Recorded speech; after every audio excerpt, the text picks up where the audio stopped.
We'll start off with pre-cooling, and this is cooling prior to activity. The objective being to lower the core temperature and create a buffer such that the body can take on more heat stress throughout the activity without the negative consequences of heat stress.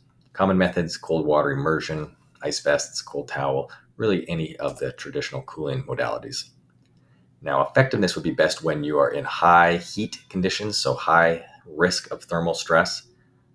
Obviously, if you have the time, space, equipment required, this is particularly relevant for cold water immersion, and potentially for athletes with high sweat rates who are not yet heat acclimated. Give them every advantage possible if you know that they're going to be at risk of heat stress throughout the activity.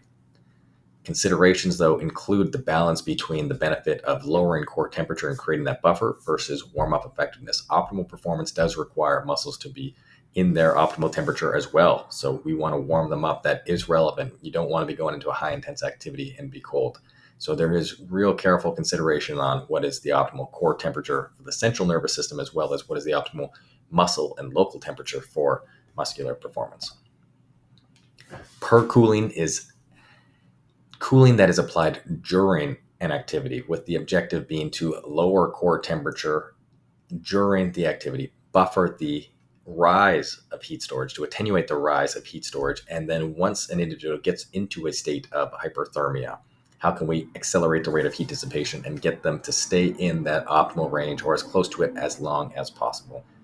All of the different common methods for cooling are here, with the exception of cold water immersion. Just usually the accessibility and practicality of dunking yourself in a tub in between activity during sport or exercise is greatly diminished. So effectiveness, really any activity that has natural breaks or pauses, and you can just implement it into those breaks, as well as any activity that's at high risk for heat stress.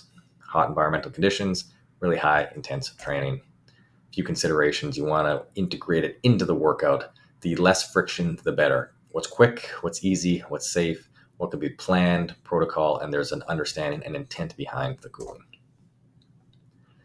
This one thrown in here, this study, this is a quick systematic review that's looked at different pre and per cooling on actual exercise performance in a self-paced environment. Generally, you see that most cooling modalities do have a good impact on performance. We actually see the highest one there with the limb cooling is a palm cooling. So that's something we will talk about that study in module 9 specifically. But there are lots of really great studies looking at the benefits of pre and per cooling and the different modalities used.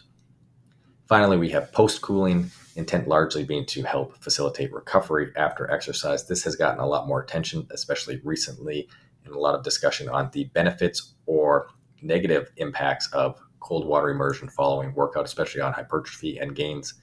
That is beyond the scope of this course. We're not going to look into the recovery aspects of cooling after. What we're really concerned with in this course is if you have a high core temperature or you have developed some level of hyperthermia during activity, what are ways that we can cool you back down to a safe and healthy level of core temperature? Not so much worried about the other recovery.